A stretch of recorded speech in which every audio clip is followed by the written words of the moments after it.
En la primera venida, el precursor fue Juan el Bautista. Él fue el Elías, el cual fue a preparar el camino para que pudiera venir el Salvador, Jesucristo, para redimirnos a nosotros. Ahora, cuando Jesucristo estuvo aquí en la tierra, naturalmente que no fue reconocido porque no reconocieron al precursor.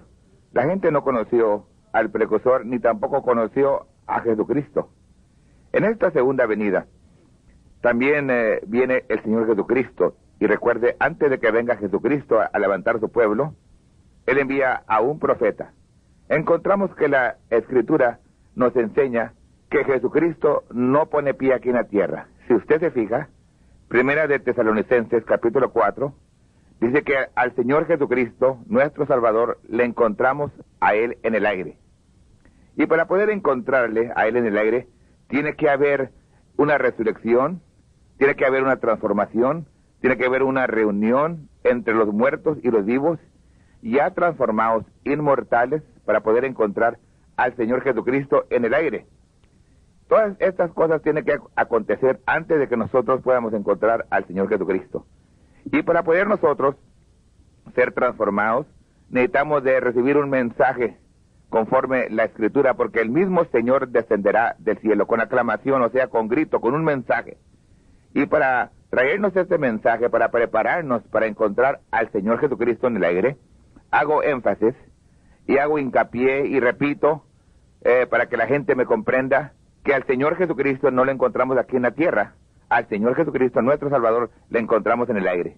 Y para poder encontrarle en el aire, necesitamos de estar preparados. Entonces, en esta segunda venida, ha de venir también un precursor. Este Elías, el cual ha de venir, viene para restaurar. ¿Restaurarnos a qué? A la fe original de los padres. ¿A qué se refiere esto? Es a la Biblia, a las Sagradas Escrituras.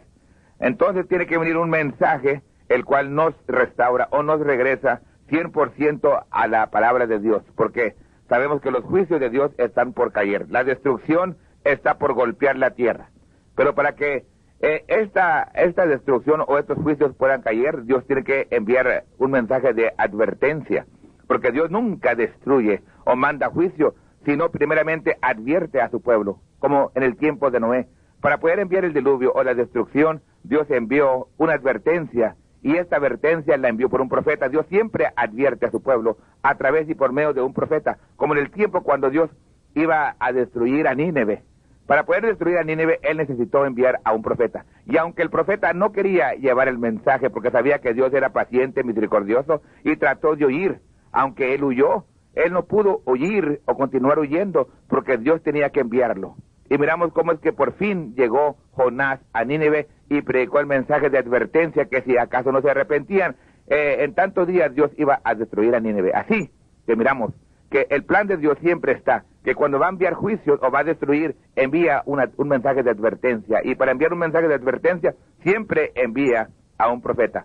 Ahora esto nos lleva de nuevo a la escritura que hemos citado, Malaquías 4:5. He aquí yo envío a Elías el profeta antes que venga el día de Jehová grande y terrible. Entonces miramos que antes de que venga el día de Jehová grande y terrible, Dios prometió enviar a un profeta. Yo quiero continuar narrando la historia de hermano William Marion Branham, al cual Dios envió en este siglo XX como un poderoso profeta.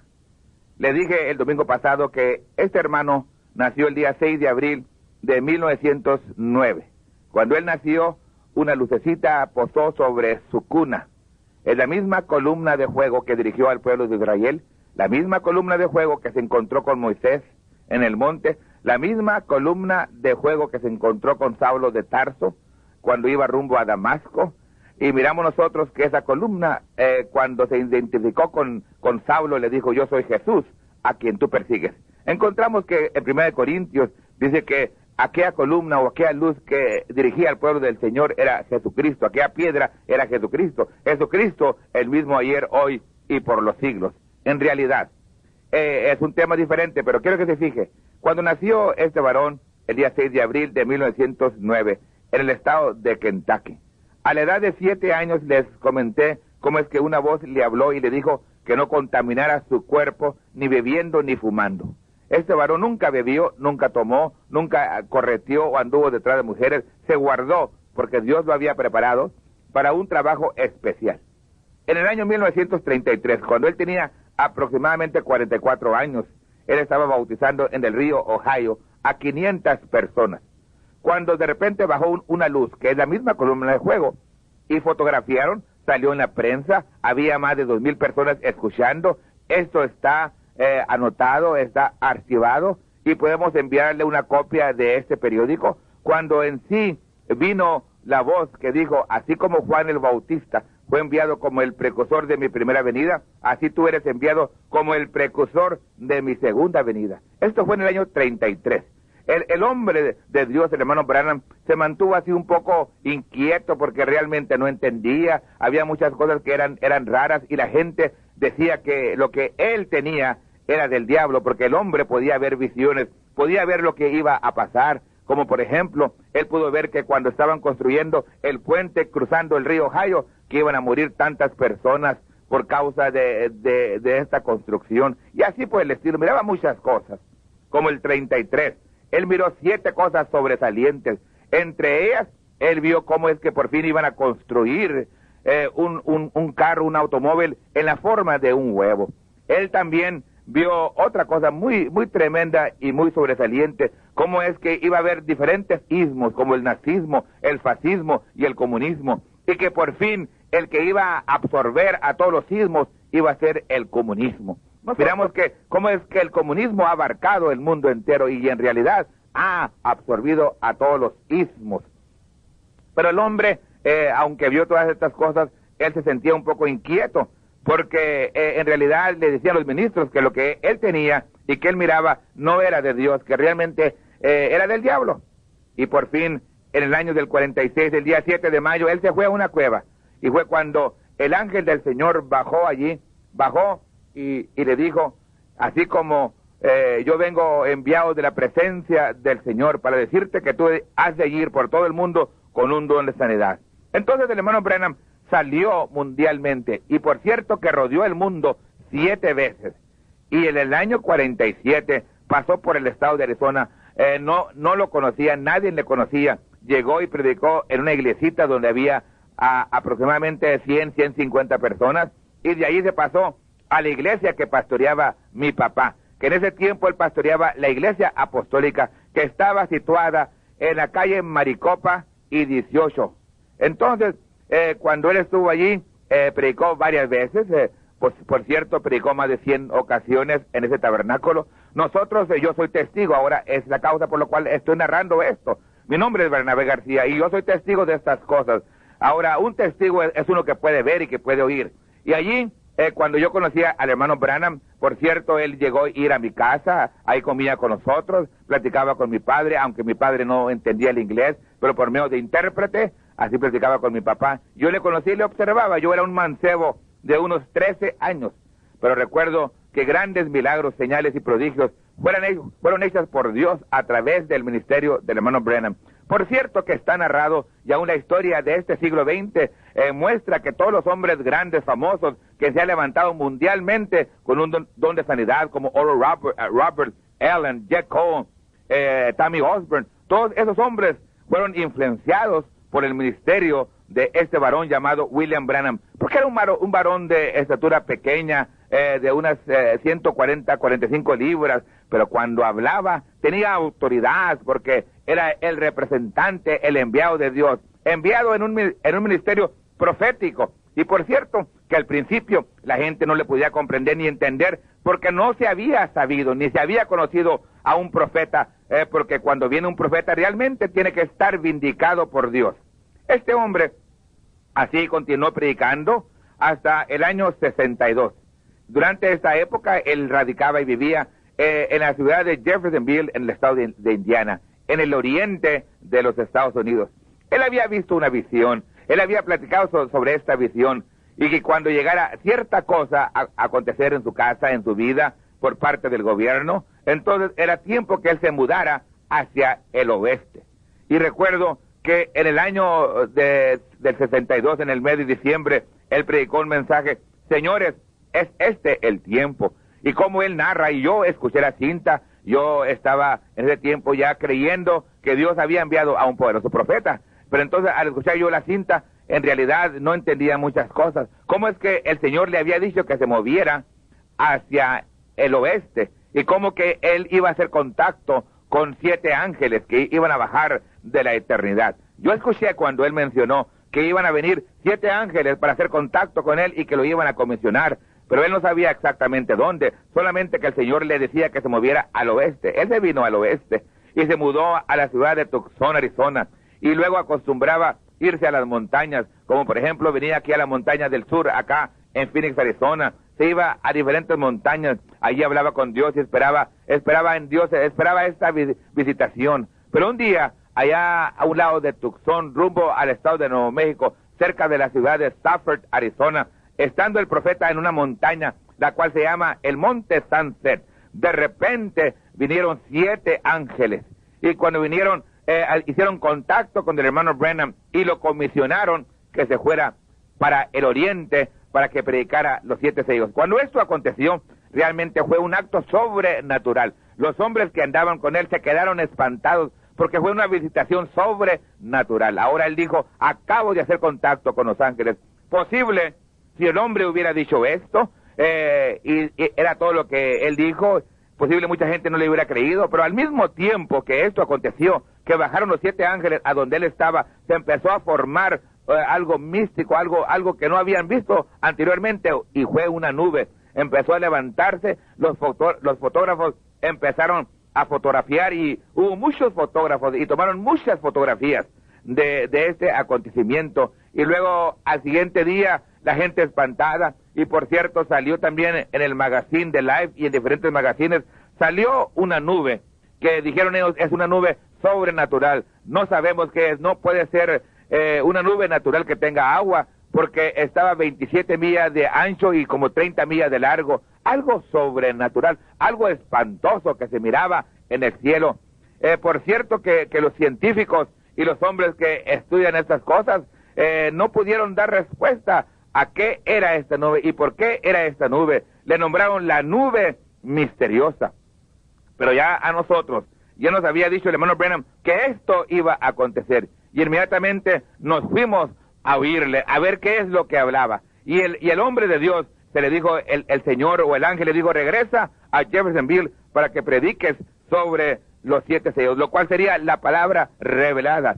Ahora, encontramos nosotros que cuando el hermano Branham empezó a predicar, él dijo, miren, si ustedes voltean esa foto, esa nube, la voltean hacia un lado, ustedes van a ver el rostro del Señor Jesucristo. Cuando nosotros volteamos el retrato que salió en el Life Magazine y que salió también en la prensa en el estado de Arizona, entonces miramos, nos espantamos, nos asombramos, porque en realidad sí mostraba el rostro de Jesucristo. No solamente lo mostraba, pero pudimos ver que es exactamente lo que habla el capítulo 1 de Apocalipsis, el verso 13, cómo tenía su cabello blanco, su barba blanca, y cómo es el juez Jesucristo, el juez que había bajado. Era el rostro del Señor Jesucristo, como una señal en los cielos, para que nosotros comprendiéramos que Él mismo había bajado para darle una comisión especial al hombre que Él había predestinado y que había comisionado como su profeta para preparar, para ser el precursor de la primera venida de nuestro Señor Jesucristo. El hermano Branham entonces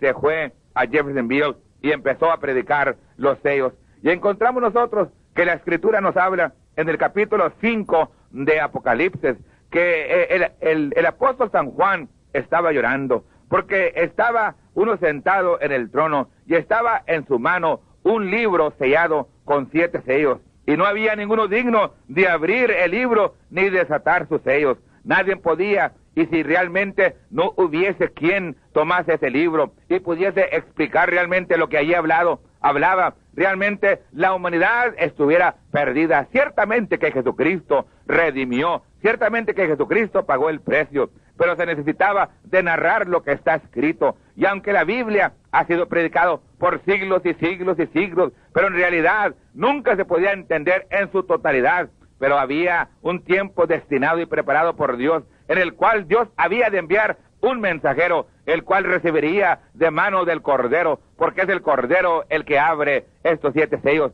Miramos que cuando Juan estaba llorando. Dice que entonces vino uno de los ancianos, porque había 24 ancianos. Hay 24 ancianos que están alrededor del trono, protegiendo el trono. Y un anciano declara sabiduría, majestad, madurez. Eran hombres que estaban realmente maduros. Y este anciano le dice a Juan, no llores. He aquí el león de la tribu de Judá. Él ha vencido y él ha tomado el libro. Él es digno. Y cuando se le dijo esto, se le dijo que un león había vencido, el león de la tribu de Judá. Y cuando él voltea para ver este león, no ve a un león, ve a un cordero. Porque realmente cuando bajó el Señor Jesucristo y traía la peluca de juez, era el tiempo para juzgar, para traer juicio, para traer venganza sobre aquellos hombres que habían rechazado a Jesucristo, que habían rechazado al Hijo de Dios, que habían rechazado el Evangelio, que habían rechazado la predicación de la palabra. Y todo esto debería de haber venido sobre la humanidad,